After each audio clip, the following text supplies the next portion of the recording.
വഅൻ അലിയിൻ റളിയല്ലാഹു അൻഹു, അലി റളിയല്ലാഹു അൻഹുവിനെ തൊട്ട് ഉദ്ധരിക്കുന്നു, അന്നഹു ഖാൽ, അലി റളിയല്ലാഹു അൻഹു പറഞ്ഞു, മൻ ഖറഅ ഖുൽ ഹുവല്ലാഹു അഹദ്, ആരെങ്കിലും ഖുൽ ഹുവല്ലാഹു അഹദ് എന്ന സൂറത്തുൽ ഇഖ്ലാസ് പാരായണം ചെയ്താൽ ബഅദ സ്വലാത്തിൽ ഫജ്രി, സുബ്ഹി നിസ്കാരത്തിന് ശേഷം ആരെങ്കിലും സൂറത്തുൽ ഇഖ്ലാസ് ഖുൽ ഹുവല്ലാഹു എന്ന സൂറത്ത് പാരായണം ചെയ്താൽ 11 മറ,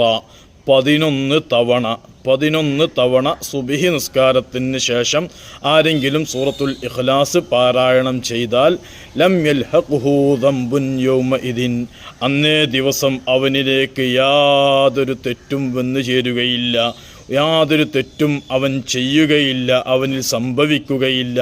വലവിജ്തഹദ ശൈത്വാനു, ശൈത്താൻ പരിശ്രമിച്ചാൽ പോലും അവൻ യാതൊരു തെറ്റിലേക്കും അന്നേ ദിവസം എത്തിപ്പെടൂല, അവനിൽ അന്നേ ദിവസം ഒരു തെറ്റും സംഭവിക്കൂല എന്ന് ബഹുമാനപ്പെട്ട അലി റളിയല്ലാഹുവിനെ തൊട്ട് ഉദ്ധരിച്ചതായിട്ട് കാണാം.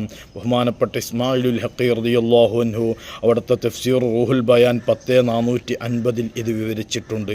അള്ളാഹു നമ്മൾ ചെയ്ത തെറ്റുകളെല്ലാം റബ്ബ് പുറത്തു തരുമാറാവട്ടെ. ഇനിയുള്ള കാലം തെറ്റ് ചെയ്യാതെ ഖൈറായ പാതയിൽ നീങ്ങാൻ അള്ളാഹു നമുക്കെല്ലാവർക്കും ഭാഗ്യം നൽകുമാറാവട്ടെ. ആമീൻ യാ റബ്ബൽ ആലമീൻ. സൂറത്തുൽ ഇഖ്ലാസ് 11 തവണ സുബ്ഹി നിസ്കാരത്തിന് ശേഷം പാരായണം ചെയ്താൽ അന്നേ ദിവസം അവനിൽ തെറ്റ് സംഭവിക്കൂല എന്നാണ് ബഹുമാനപ്പെട്ട അലി റളിയല്ലാഹു അൻഹു നമ്മെ പഠിപ്പിച്ചിട്ടുള്ളത്. അത് പതിവാക്കാൻ റബ്ബ് നമുക്ക് തൗഫീഖ് നൽകുമാറാവട്ടെ. ആമീൻ യാ റബ്ബൽ ആലമീൻ.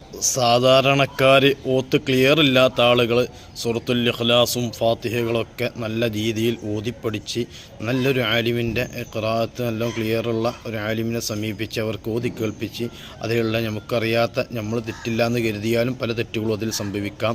ആ തെറ്റുകളൊക്കെ തിരുത്തി തജ്വീദനുസരിച്ച് ഓതാൻ ശ്രമിക്കുക. അങ്ങനെ ഓതുമ്പോൾ നല്ല പ്രതിഫലം ആ ഓത്തുകൾക്കൊക്കെ കിട്ടും.